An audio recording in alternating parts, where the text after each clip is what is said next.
The movie's first scene shows Edward Daniels, Teddy, a U.S. Marshal, vomiting from seasickness on a ferry. He meets with his new partner, Chuck All. Teddy then talks about his dead wife, Dolores Channel, when Chuck asks if he had a girl. The duo engages in small talk as Teddy asks if he'd been briefed about the institution. They're assigned to an asylum on Shutter Island to investigate the disappearance of a patient. The ferry is the only way to get on and off of the island. As they reach the dork, the institution's wardens receive them, only that it wasn't quite the warm welcome. Teddy worries over the unedgy behavior of the wardens. On their way, they notice the tight security measures and electrified perimeters around the building. Shortly afterward, they arrive at the institution. The deputy warden shows them the 3 wards.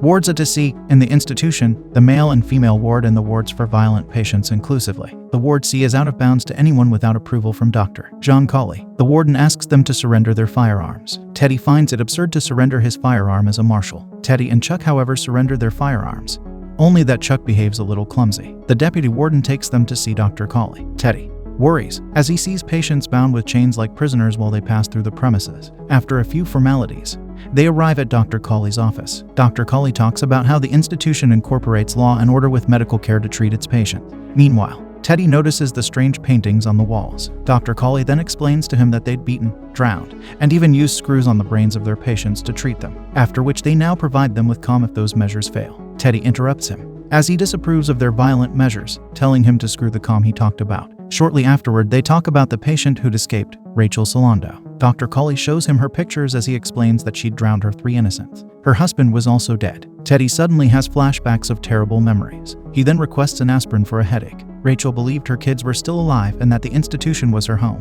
while everyone else was her neighbors. She'd never for once admitted she was in the institution. Up next, Teddy, Chuck, and the doctor are in Rachel's room. The staff explains that he'd locked her in but couldn't find her after the lights were out. It seems she'd evaporated into thin air since the windows were barred and the doors were locked on the outside. She'd also left without her shoes. As they talk, Teddy notices a paper under a tile that states, "The law of 4, who is 67. Dr. Cawley denies knowing anything about the note. He then reaches to have the note, but Teddy holds onto it.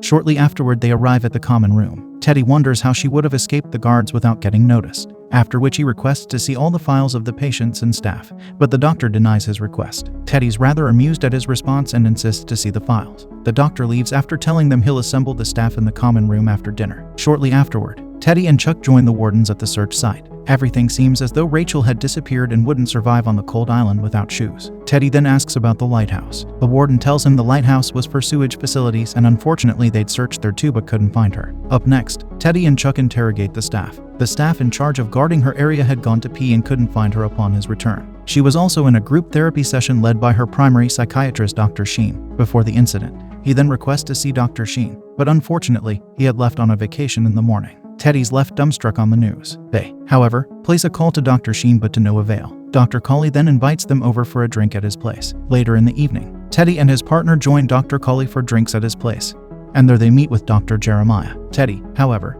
refuses to take alcohol. He hears music that stirs memories in him. They engage in an awkward conversation as Dr. Jeremiah calls them men of violence, leading to Teddy throwing defensive responses. As they talk, Teddy has flashbacks of terrible memories. After a while, he then brings up the file issue but he's denied yet again. A frustrated Teddy freaks out and decides to quit the investigation. Back at their quarters, Chuck asks if he's going to quit the investigation. Teddy then explains that Rachel couldn't have escaped without help. He assumes Dr. Cawley would be regretting his actions and take back his words. Seems he was just bluffing when he said he'd quit. Teddy has a dream where he sees his dead wife, Dolores. She tells him that Rachel was still in the institution, including Leedy's, as she asks him not to leave. He hugs her, but she suddenly becomes drenched in water and blood. Teddy keeps hugging, refusing to let go. Gradually evaporates into ashes. He suddenly wakes up soaking wet with water. Up next, Teddy requests to interrogate the patients that were present in the group therapy. Dr. Cawley asks why isn't leaving since he decided to quit. He, however, tells him that he couldn't since there was no ferry. As they walk, the doctor talks about his treatment mechanisms, how treating a patient with respect could make them reach him. He tells him about Rachel's treatment and how her refusal to accept reality was hindering her treatment. Teddy questions why he keeps referring to his patients in the past tense. Later on, Teddy interrogates 2 patients and they kept giving him the same responses. The second patient, Mrs. Cairns, immediately writes him a note upon asking Chuck to get her water. She cries and walks away when Teddy asks her about Andrew Leedy's. Shortly afterward, Chuck asks him about Andrew Leedy's. After hesitating a bit, he then talks about it. Andrew Leedy's was responsible for the fire outbreak at his apartment, which killed his wife. The duo heads out to the woods in the rain while they talk. Andrew Leedy's had committed terrible crimes, went to prison, and was later transferred to the institution. He had a remarkable scar on his face that was hard to forget. However, Andrew Leedy suddenly disappeared as though he never existed. As they arrive at a graveyard, Chuck asks about what Mrs. Kearns had told him when he left. Teddy reluctantly shows him a note she'd written him, "Run." The duo takes shelter from the heavy storm in a house. Teddy begins narrating his terrible experience at war. He tells Chuck that he didn't come to kill Leedys. He was there to gather evidence against the institution and crash the down. The institution was sponsored by the UAC. They conduct experiments on people's brains in the most insane ways, but people were afraid to talk about it. He then talks about a patient who'd been a victim of their vulgar experiments. Gorge noise. On hearing that, Chuck freaks out as he realizes that they were trapped. He makes Teddy see how he'd been set up by the institution under the pretext of investigating a patient who'd never existed. Just then, the deputy warden arrives to fetch them. Teddy promises to get off the island at all costs. Up next, a staff hands them the staff's uniform and also gives them packs of cigarettes since theirs ran out. Shortly afterward, the duo walks in on the doctors without their knowledge. Teddy then confronts Dr. Colley as he learns that the patients in the institution were 66. Tries to make him see that Rachel's note suggests the institution has a 67th patient. Dr. Colley, however, tells him that Rachel has been found, leaving them shocked. Teddy and Chuck arrive at her room to question her. She begins narrating how she'd sent her kids to school, after which she had a long swim by the lake. Suddenly, she starts referring to Teddy as her husband and hugs him. A surprised Teddy comforts her, but she suddenly pushes him, saying she'd buried him. Shortly afterward, Dr. Colley informs them that she was found skipping stones near the lighthouse. Teddy suddenly has a migraine. Dr. Colley gives him some pills, after which he's taken to the infirmary. Teddy sees a strange man, the warden, and he worries about his presence. He starts having strange dreams yet again. This time, he sees a little girl, telling him he should have saved all of them. His wife urges him to find and kill Andrew Leedys. He finally wakes up to reality. The generators for the electrified perimeters had failed. Teddy and Chuck seize the opportunity to search for Leedys at Ward C. While they pass through the dark cells, a patient suddenly jumps on them. Teddy chases after him, but he attacks him. When Chuck arrives, he sees Teddy strangling the patient,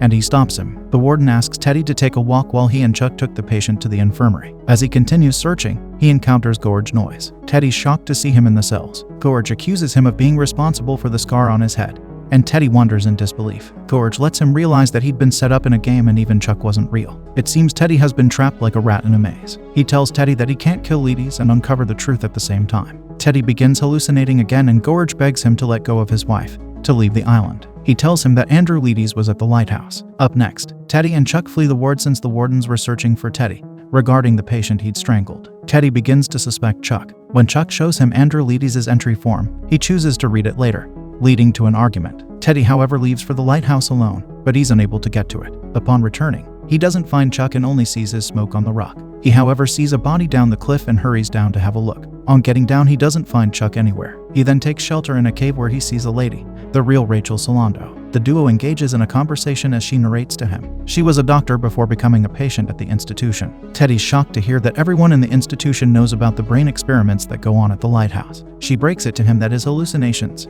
dreams, and migraine were symptoms caused by neuroleptic narcotics. Turns out the aspirin and cigarettes were laced. The next morning, he leaves after Rachel tells him that he has no partners and would never leave the island. On his way, he meets the warden, who gives him a ride. He accuses Teddy of being violent, but he denies it. They engage in an awkward conversation as he tells him that Dr. Colley thinks he could be harmless and could be controlled. Everyone had attended a meeting regarding the unidentified man who assaulted a patient. As he engages in a conversation with Dr. Colley, he breaks it to him that he doesn't have a partner and that he came alone. Teddy, however, swallows the hard punch. Teddy heads to find his partner while avoiding the staff. He bumps into Dr. Jeremiah, who tries injecting him with a sedative, but he manages to subdue him. He sets a car on fire and uses the opportunity to get to the lighthouse. On getting there, he takes out a guard and takes his gun. He searches for Chuck to no avail. He gets to a room where Dr. Colley ushers him in. There's a twist in the story as Dr. Colley unfolds the truth to him. It turns out Teddy's none other than Andrew Leedys, the 67th patient, who'd been in the asylum for 2 years already. Dolores was suicidal and had drowned their children. Unable to forgive himself for the crimes he'd committed,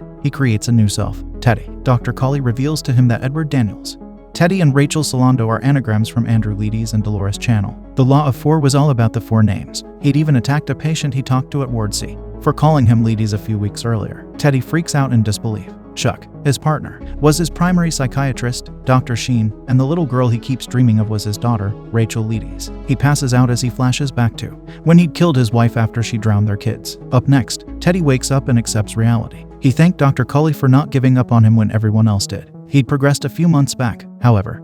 He regressed. In the next scene, Dr. Sheen joins Andrew for a smoke and he addresses him as Chuck yet again. Dr. Sheen gestures to the doctors. Sadly, he'd regressed again, as he wonders which would be a better option between living as a monster and dying as a good man. A few staffs arrive with Dr. Jeremiah. He then walks away with them, leaving Dr. Sheen, and the movie ends.